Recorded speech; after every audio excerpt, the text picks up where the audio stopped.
I recently came across a post in the Deciding to Be Better subreddit, which was getting a lot of attention.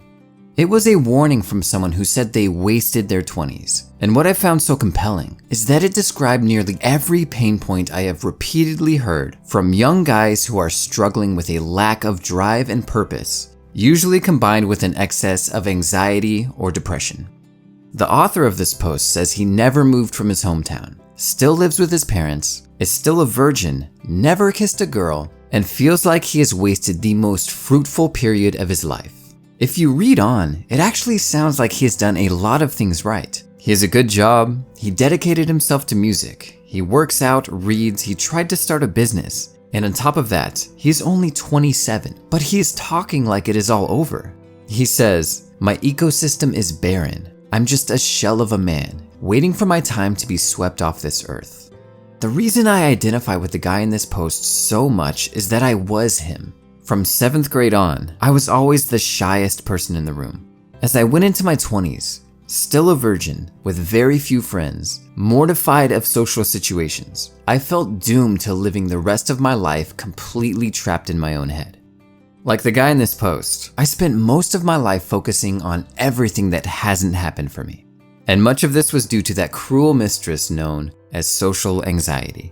And that is why getting over this is the #1 way to come out of your 20s feeling motivated and fulfilled. You may be familiar with the book The One Thing by Gary Keller. The foundation of this book is the simple yet powerful concept of focusing on the one thing that matters most in our personal and professional lives. Let's say you want to lose weight, make money, learn a new skill, and build strong relationships. And you decide to attack all these things at once.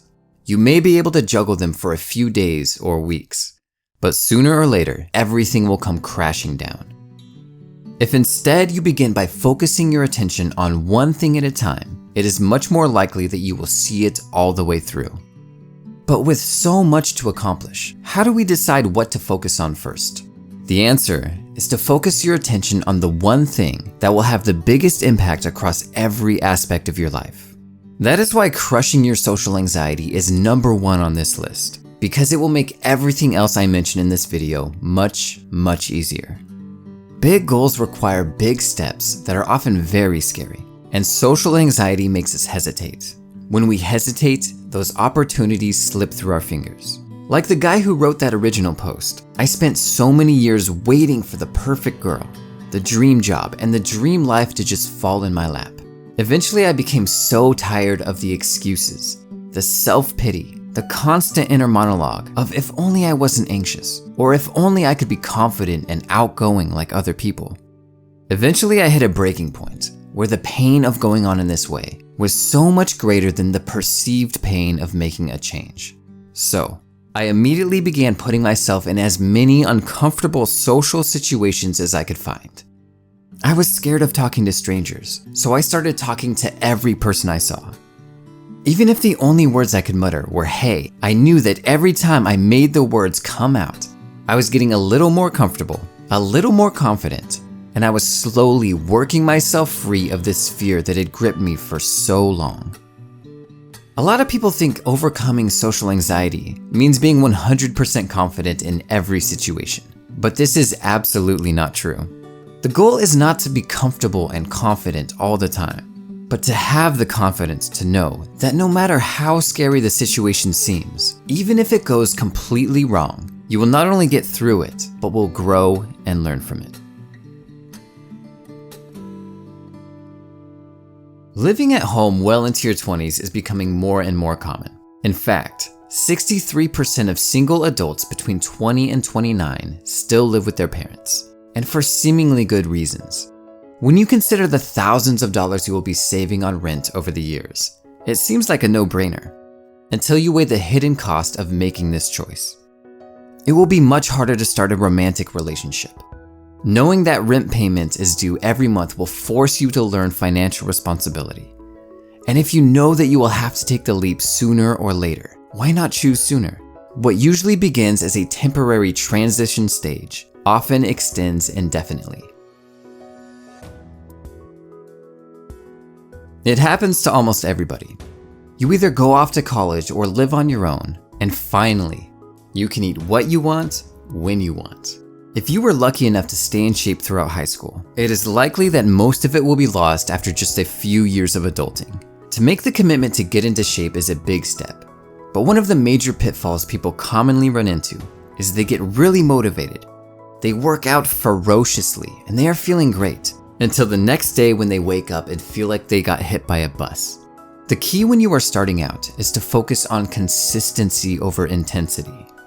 This runs right in the face of our modern, hyperactive world. And that is why there is a 95% recidivism rate with any new diet or workout plan. Instead of going balls to the wall right away, go to 50, 60, or 70% of your max output, and then call it a day. What happens when you do this? You will wake up refreshed and ready to do it again. Your post-workout feeling will be energized instead of beaten down. You can slowly start building the intensity up over time, and if you can do this for 30 to 40 days straight, you are on your way to getting in shape for the rest of your life. Trying to tackle a giant goal is going to feel so overwhelming that you likely won't even get up off the couch. That is why we are going to move in baby steps and set achievable goals, even if they are ridiculously small. Don't set your goal to have a six-pack when you are 100 pounds overweight. That can be your long-term goal, but in the meantime, make sure you are also setting short-term goals that are easily attainable. And above all, realize it's never too late. Your 20s might be the height of your theoretical attractiveness, but they aren't the best years of your life by a long shot. There is so much you don't know in your 20s, so much confusion and uncertainty. The reason everybody talks about how awesome your 20s are is that you don't have to get your shit together yet.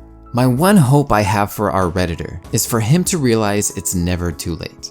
When I think all the way back to my 23rd birthday, which I spent depressed, drinking alone in my room, to 1 year later when I spent it surrounded by friends having a great time, it's incredible to me that this guy who is still so young is talking like it's all over.